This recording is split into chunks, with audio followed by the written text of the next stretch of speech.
कौन है supreme court के ये दो दिलेर ब्राह्मण जज जिन्होंने मोदी के यूजीसी कानून को कचरे में फेंक दिया। गुस्से में चीफ जस्टिस ने कहा, क्या देश को बांटना चाहते हो?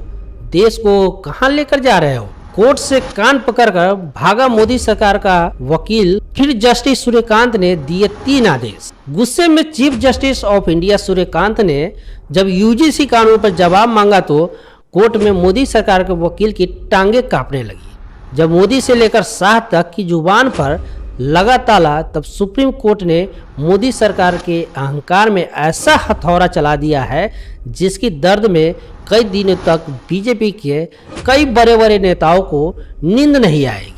यूजीसी कानून को लेकर चीफ जस्टिस ऑफ इंडिया ने क्या कहा है और मोदी सरकार को क्या ऑर्डर दिया है, जिसे सुनकर यूजीसी कानून का पक्ष रखने गए मोदी सरकार के वकील को अपने कान पकड़कर भागना पड़ा। 19 मार्च को अब कोर्ट में क्या होगा? यूजीसी कानून हमेशा के लिए खत्म होगा या फिर लौटेगा? सब कुछ आपको बताते हैं, लेकिन पहले आपको सुप्रीम कोर्ट के उन दिलेर जजों के बारे में बताते हैं जिन्होंने मोदी सरकार के यूजीसी कानून को उठाकर कचरे के डिब्बे में फेंक दिया। यूजीसी कानून पर रोक लगाना जरूरी था, ये बात दलित और ओबीसी वर्ग को भी पता था। यही वजह है कि इस पक्ष के भी बहुत लोग इससे वापस करने की मांग कर रहे हैं। हिंदू एकता का समर्थन करने वाले इस सनातन को तोड़ने वाला बता रहे थे, लेकिन जातिवादी बीमारी से ग्रसित कुछ लोग सिर्फ अपने फायदे के लिए इसका समर्थन कर रहे थे। ये सनातन से नफरत करने वाले ऐसे लोग हैं जो अपने फायदे के लिए देश को भी बेच सकते हैं। बिहार की चारा घोटाला वाली पार्टी की ये प्रवक्ता कंचना यादव है, जिन्होंने कहा था कि यूजीसी कानून से स्वर्ण समाज के लोगों को फंसाना ही चाहिए।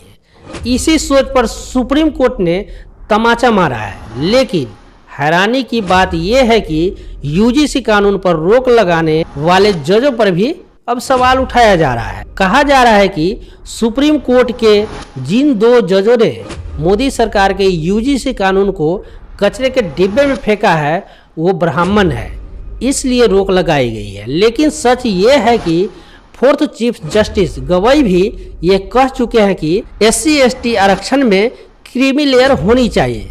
क्या इसका समर्थन वो लोग करेंगे? चीफ जस्टिस सूर्यकांत हरियाणा का रहने वाले हैं और ब्राह्मण परिवार से हैं।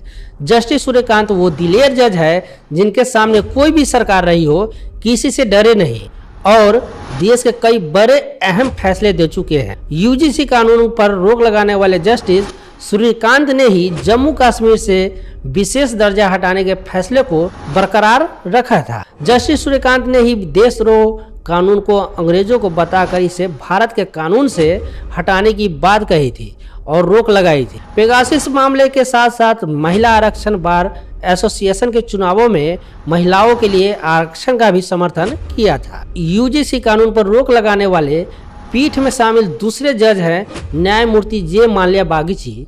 अब इनके बारे में भी जान लीजिए, क्योंकि असली कहानी इन्होंने ही पलटी है, जिन्होंने असल मायनों में मोदी सरकार को तमाचा मारा है। जस्टिस बागची ने कहा है कि अगर यूजीसी कानून पर रोक नहीं लगाई गई तो इसे बहुत बुरे परिणाम आगे चलकर होगा और अमेरिका जैसे अलगाव भारत में होगा। जस्टिस बागची ने मोदी सरकार को कड़ी चेतावनी देते हुए कहा है कि हमें उस स्थिति में नहीं जाना चाहिए जहां हम अमेरिका की तरह अलग अलग स्कूल बना दे, जहां श्वेत और अश्वेत बच्चे अलग अलग स्कूलों में पढ़ने जाए। मोदी सरकार की तरफ से पेश हुए सोलिसिटर जनरल तुषार मेहता से जस्टिस बागची ने पूछा कि ये ST/SC OBC के संरक्षण की बात की गई, समान वर्ग को बिना सुरक्षा के क्यों छोड़ दिया गया? इसके साथ ही सबसे मुख्य मुद्दा रैंकिंग के बारे में तो इसमें चर्चा ही नहीं की गई है। हालात ऐसे हुए कि सुप्रीम कोर्ट से मुंह छिपाकर मोदी सरकार के वकील को निकलना पड़ा। कोई भी देश तभी महान बन सकता है जब वहां के लोगों में एकता हो। पिछले कई सालों से सनातन और हिंदुत्व की जो एकता बढ़ी, एक झटके में मोदी सरकार ने उसे तोड़ दिया। कुछ जातिवादी लोगों को छोड़कर शायद ये पहला कानून था जिसमें पिछड़े और ओबीसी वर्ग के लोग भी बहुत सारे इसका विरोध कर रहे थे।